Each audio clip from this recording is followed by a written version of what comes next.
when it comes to SKT, everyone's wondering why they chose Huni over Unatara, and also what the dynamic is with Blank and Peanut, and why even to use Peanut anyways, because of the condition that he's playing within in the World Championship, as well as in the Summer Split too.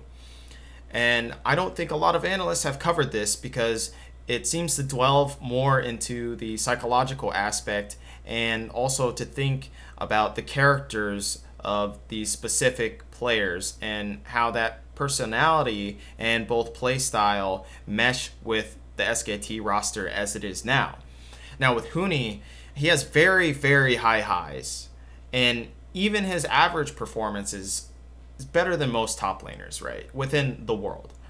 And even on his average, he can smash at Worlds due to the lack of top lane competition at Worlds currently, because you think the only people that could really match him very well would be Cuve, Khan, maybe Hanser, and that's really about it. There's not a whole lot of top lane competition at this current Worlds. So SKT's thought process is, well, all we have to do is get to semifinals and then we'll worry about that later, because that's where the issues are going to pop up, right? Because otherwise Huni is just going to smash everyone else anyway, so it doesn't really matter.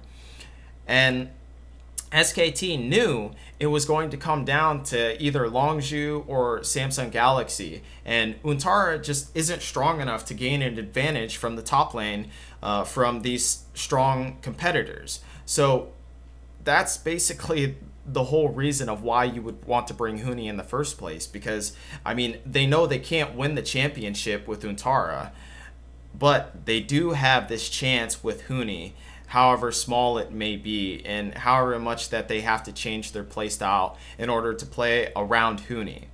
And a big criticism of Huni is that his TPs have pretty much been garbage throughout Summer Split and even into Worlds itself.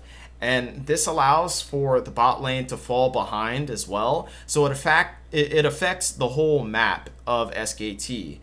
And he's also only basically played Maokai as a tank during Spring Split. So it's obvious that he still has problems with his champion pool and that he loves to play carries in the top lane.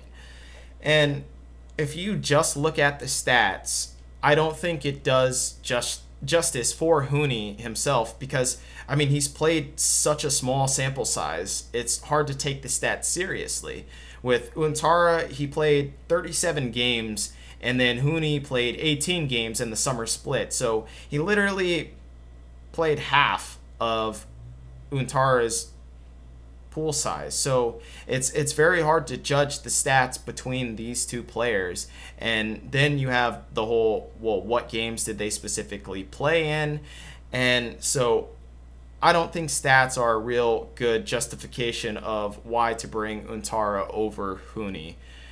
And then as far as Peanut and Blank and their kind of dynamic duo, starting Peanut over Blank has its extreme benefits, I think. And it basically gauges whether Peanut is in the groove or not, because he's a very emotional player. He's very high highs or low lows, and you can't really catch him in between. And so this is to gauge whether he's going to play very well in the series or not. And if you start his snowball, his mentality snowball through the first game and carry it on into the series, it's going to work really well for him, because it's going to build up his confidence and such. And so he's just a very emotional player that snowballs off of his own emotions. And another positive is that subbing in Blank allows for him to literally like download the enemy jungler and team as well while listening to his coaches backstage. So it's basically like a little VOD review, and he's able to get an objective idea on how his team is playing. And so this allows for just on-the-fly adjustments, right? He can listen to his coaches, and he can also talk to them about what game plan that they want to bring in to game 2 or game 3. And then he can relay that to his team. And maybe he's better than Peanut at relaying information to his own team, right? He also might be more receptive to the feedback from his coaches and analysts.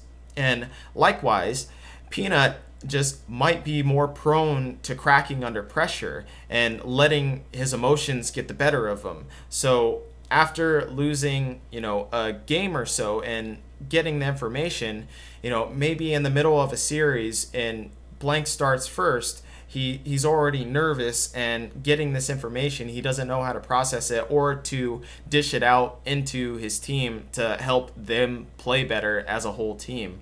So blank just might be better at coming up with criticisms and ideas for SKT to change their play.